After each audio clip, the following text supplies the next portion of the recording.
What if I told you that the things you've been chasing aren't actually the things that you're looking for? You might think you're after this perfect job or the perfect relationship, the perfect body, the perfect life. Yeah, it sounds good, doesn't it?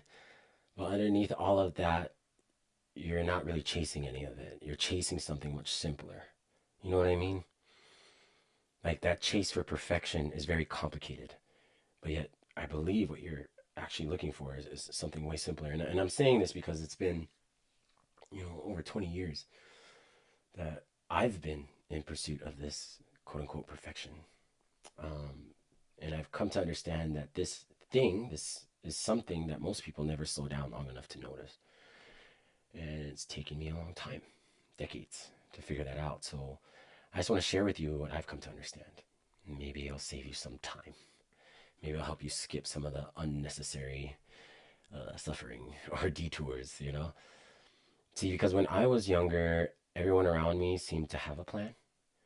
Um, and I'm talking about from graduation high school to college, so like throughout my 20s, they had ambition, certainty, like this is what I want to do.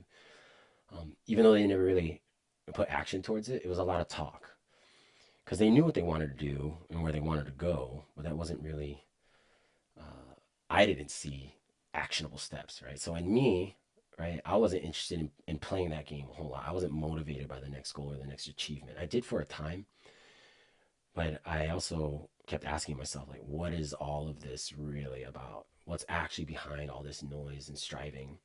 Because for a while, I followed along with that anyway, because that's what everybody was doing. I listened to my family, to the teachers, to my peers, to my friend group, to society as a whole, and trying to be obedient. And don't get me wrong, I did my best in whatever situation I could. And then I also had a lot of poor habits, let's just put it that way. So until eventually, when enough was enough and something inside me snapped. It wasn't that I was rebellious for the sake of it, just to be resistant. I just couldn't keep playing that game because it really felt meaningless to me, and I had to step off the track that I was on. So I quit. I walked away from that path that everyone thought I should be on. It created friction for sure. I lost a lot of friendships. Wasn't able to talk to my parents a whole lot during that time. In many ways, people probably thought I was kind of wasting my potential. But that's something I did because I had to learn this early that you will never find yourself by following other people's expectations. So when you're young, it's like you take risks, you mess up, and don't be afraid to fall flat, right? Just fail forward kind of way. And that window where you've got the energy and the curiosity and the resilience to course correct, that's a secret pursuit. Use it. Use that because you have the time to actually make those mistakes and learn from them and then readjust as you go. And if you're older, you can still take those risks. It just requires more intention because you don't want to set yourself back. Right? You don't want to have to restart over again because that's what I've done too. Because it's not that the danger is failure, it's that you're settling into a life that doesn't feel like your own. And that's the real thing here. So if that means you have to revamp some stuff, just remember that you've got a lot of skills and talents that you've cultivated as well that can still provide for you if you use them correctly. So after you step away from what's conventional and trying all kinds of odd jobs, sales, whatever, call centers, you know, doing an online business, I don't know. You just got to keep it moving, hoping that whatever you've stumbled on or stumbling through turns into something that makes sense. Um, and at that time, just to reflect back, every morning I would wake up feeling anxious, like something was pressing down on me. And that's because my body knew long before my mind admitted to it that this isn't exactly it. So I worked in a water bottling plant for a time. I was a server and bartender. I sold insurance. I did all kinds of stuff. Um, and I did a lot of that out of the subscription, that I had to believe stress and anxiety and burnout was just a part of my life. And I believe society normalizes that. I see a lot of people suffer from that, men and women. Um, and it doesn't mean it's unnatural to have stresses. It's just accepting that as part of your normal because you're constantly living on the edge of something, that dysregulates you immensely. And so then the ability for you in your body to stay attuned to what's real for you, to what you are oriented in, to what your values are, it makes it very, very difficult. But you could say that is the cost of existing, you know? So at certain moments of my time, whether it was occupation or relationships, ceremonies I was a part of because of the indigenous, life ways that I pursued, I would have to quit again and again and again and walk away from, you know, so-called stability. And everyone thought, at times that maybe I would settle and that I'm figuring it all out. But they were looking at me through their lens, not mine. So what I did was I traveled. And this wasn't like traveling in luxury either. I was like sleeping outside. I was with groups of people just sharing meals who had nothing. I was relying on the kindness of the communities that I would find myself in to not just support me, but to allow me a space where I could rest my head and provide too, to be of service. And these are, strangers. But I realized something crucial in those moments too, that most people will project their limitations on you and make assumptions and opinions upon what you are and what you're doing.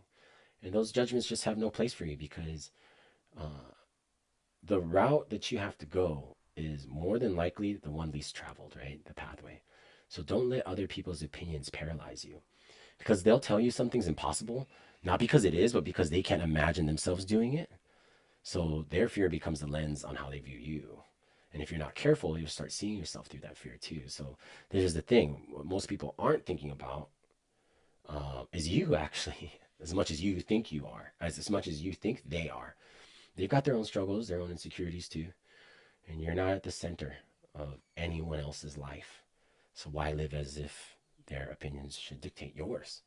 So the deeper you go into your life, the deeper I got into my life, I stripped down things um, so I could see more clearly how little I actually needed, how little you will actually need. The more I moved, the more I worked on things in my own life, developing my skills, creating spaces where I was taking people out on tours in the ocean, out into the land, and understanding this depth that I had to guide people, to teach, but then also being in these wild environments. Everything just became clear for me. I didn't have to go chase, the riches because I already felt so rich just being immersed in everything I was doing. And you know what? Whether or not I was teaching somebody, guiding someone that's like a CEO, like top tier type of human being, or chatting with somebody just on the street who many people would deem as being a waste of life, I kind of noticed the same thing. Everyone is chasing something, or they were chasing it, and almost nobody knows why. Because the chase for money and status and appearances, thinking that one more achievement, one more possession, one more recognition from somebody will finally make them feel whole. That's not actually what it does. It actually makes you feel empty inside because nothing outside of you will ever fill it. So you have to do that for you. I've watched people with everything feel restless and anxious and still have their addictions and hiding and isolating. I've watched people with nothing laugh and sleep peacefully every night, laugh every day, and enjoying their day with whatever they had, whether that was like fishing or just riding their skateboard through town. So it's not about what you accumulate, it's about how honest you're willing to get with yourself. Because that's what shifted for me. I stopped trying to control the outcome. I stopped gripping so tightly to the plans, to the expectations. I still scheduled my life, but you just can't control the immensity of life. You can set your intentions and you can take some aligned action, but you can't force life to bend to your will. And that's the beauty of this paradox. The more you let go, the more life meets you where you're at. And it's just showing up consistently, bringing your presence. So, a lot of modern life is about control, your image and your success and your relationships, right? So when you loosen the grip on those things, when you move with integrity and trust, something can emerge from that, something simpler. So after years of searching, the thing that really ripens is simplicity in how I live, simplicity in how I speak, simplicity in how I connect. I'm not interested in chasing anymore, um, but tracking is good, being in pursuit of something, not chasing perfection anymore, not chasing validation. I just care about waking up the next day and getting to work, eating a meal with my family, taking care of my family, laughing with like minded people who understand me and know me beyond my achievements, my performance. Being able to sleep soundly at night, getting to sleep at the latest at 10 p.m., so I can wake up before the sun rises. So I have that time to myself because there's nothing that I'm pretending to be. I don't need a whole lot. I don't need to be seen by everyone. I don't need to win every single game. I just need to have peace of heart, peace of mind, um, and being surrounded by people who see me. And I hope that's the case for you, that you can steadily surround yourself with people that see you, and that you be exactly who you need to be, um, with your flaws and your mistakes. Because if you're willing to learn from those and become a better human, then people will receive you. And being honest about that, and all those things that you've been chasing, you already have access to, just right here, right now. That wholeness, that belonging, that peace, it's inside of you. It's not out there waiting to be earned. So the question is simple. What would happen if you stopped chasing? What if you just trusted that who you are as you are is more than enough? Because that, to me, is the root of it all. So, can you see yourself more clearly? Yes, more so than anybody else can. So just having the belief in yourself, and if you're fortunate enough to have somebody that looks at you and says, I believe in you, I believe in you, I believe in you, then the pathway becomes clear, and you're not sidetracked or detoured by chasing the things that you really don't need. And you can start following your own dreams, fulfilling your visions, and nestling in to the presence of you that's there all the time. So I hope this helps.